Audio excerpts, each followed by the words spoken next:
It is hot, and we do have some thunder showers out there. Spotty stuff east of the James River. Sioux Falls, we can even see some of those spotty thunder showers over the dinner hour. Otherwise, overnight, low temperatures in the mid-60s. The thunder showers will die out probably around sunset. Then for your day tomorrow, it's actually kind of more of the same. Partly cloudy skies, a little cooler. 85 Sioux Falls, 89 Aberdeen, 93 Pierre, 86 in Rapid City. There could be some more spotty showers or thunder showers late in the day. The better chance of thunderstorms on Friday. Your weekend forecast is coming up. KELOLAND News starts now. Live from KELOLAND Media Group, KELOLAND News first at 4. With the heat turned up this week, we talk with first responders about staying cool while keeping the community safe. Plus, Iowa Governor Kim Reynolds is asking the White House for help following the Davenport apartment collapse. And later, a theater production this weekend is raising money for a rare disease, but it's the musical that may surprise you. Good afternoon, and thanks for tuning in to First at 4. I'm Don Jorgensen. And I'm Kelly Volk. A recount is possible following yesterday's Rapid City mayoral election.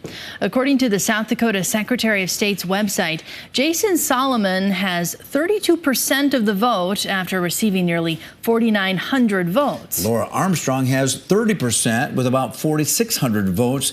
And because the votes are within 2%, a recount is possible. Solomon is scheduled to be sworn into office on July 3rd, along with the newly elected council members. We're going to talk with Solomon about what he plans to do as Rapid City's new mayor tonight on KELOLAND News at 10. It's been a dangerous start to summer on Iowa waters after multiple drownings were reported in the last few weeks. Life jackets are required on watercraft in Iowa. The Department of Natural Resources recommends wearing one anytime you're on a boat. Becoming familiar with the water can also help new swimmers. Wearing a life jacket is not cheesy. Okay, it's not a fashion statement.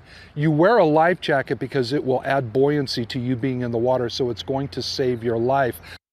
Canoes, kayaks, and standing boards are also required to have life jackets, but people are not required to wear them. That becomes a problem because you'll have a hard time getting the life jacket on after the watercraft has capsized. Well, it was a busy day for firefighters at the Central Fire Station on Minnesota Avenue in Sioux Falls. Along with several emergency calls, they were also called out to 3 separate fires. The hot temperatures can easily lead to exhaustion because firefighters wear about 45 pounds of gear and their suits trap body heat. Firefighters say that they look out for each other to make sure that the heat doesn't put anyone in danger of heat stroke. You can tell when someone's a little exhausted, a little tired, and their eyes like extreme sweating, and usually just slow down. Everyone works really hard all the time, so you can tell if they're slowing down a little bit, probably time for a break.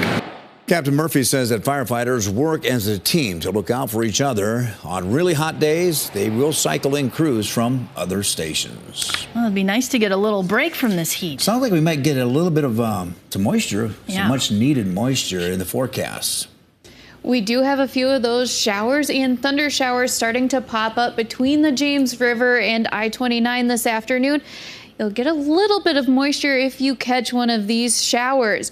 Right now, though, 90 degrees in Sioux Falls with plenty of sunshine. East winds at 10 miles an hour. If we take a look at KELOLAND Live Doppler radar, we can see where those showers are popping up between the James River and I-29 this afternoon. Let's get a closer look. This shower moving through the Frederick area might clip Aberdeen later this afternoon. Otherwise, spotty pop-up showers between Britain down towards Groton and Clark. Right now, Florence getting an afternoon shower. And if we head a little bit farther south, DeSmet, Howard, down towards Salem and Canastota, a few showers are popping up this afternoon. All of these are moving to the south as we go through this afternoon. Little bit of a shower near between Menno and Yankton, slowly dying down right now. This evening, there is a marginal risk that these shower or thunder showers could become severe between the James River and I-29 north of I-90. The main threat is going to be hail and strong winds if you get under a thunder shower. Right now, though, very warm, 95 in Mitchell and Aberdeen, 93 in Pierre, and 84 degrees in Rapid City. These showers will slowly start dying down around sunset. 64 Sioux Falls, 64 in Aberdeen, 66 in Pierre, and 58 in Rapid City. The pattern continues tomorrow with highs in the 80s and 90s, with that chance of afternoon showers and thunder showers in eastern KELOLAND. We'll take a closer look at the better chance of thunderstorms coming on Friday in just a little bit. All right, thanks a lot, Megan. Iowa Governor Kim Reynolds is asking the White House for a reimbursement for the response to a collapsed apartment building in Davenport. The governor is also asking for assistance with the demolition of the remaining structure. This comes more than a week after the century-old apartment building crumbled, killing 3 people and leaving dozens of others without a home. There will be no federal investigation of the collapse. Authorities say the Davenport building is too old for an investigation to lead to things like building code updates. Davenport officials said that they are working to make sure that the property owner, Andrew Wold, would be billed for the demolition costs. Tenants are demanding answers, though, as to why neither the owner nor city officials warn residents about the potential danger after structural engineers' report indicated that a wall was at imminent risk of crumbling. On Capitol Hill, lawmakers say the country is facing a rental crisis with a lack of available and affordable units. Now, a newly formed group of lawmakers say they'll focus on passing legislation to tackle those issues. KELOLAND News Washington, D.C. correspondent Alexandra Limon reports. This caucus is launching in the midst of an ongoing affordable housing crisis.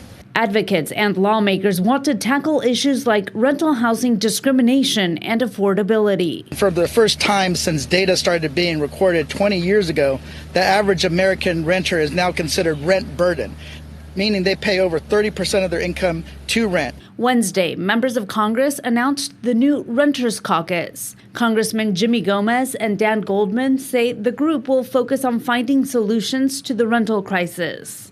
We can make sure that we have very robust renter protections so that landlords cannot dramatically increase the rents and ultimately boot renters out. The group also wants to expand the low-income housing tax credit, but so far only Democrats are part of the caucus, and the idea will need bipartisan support. Still, the founding members say they're confident they can get Republicans to join the caucus, since all states face challenges meeting the demand for affordable housing. Nationally, there's a shortage of over 7 million rental units affordable and available to people with the lowest incomes. Congressman Gomez says unaffordable rents ultimately hurt the U.S. economy and productivity.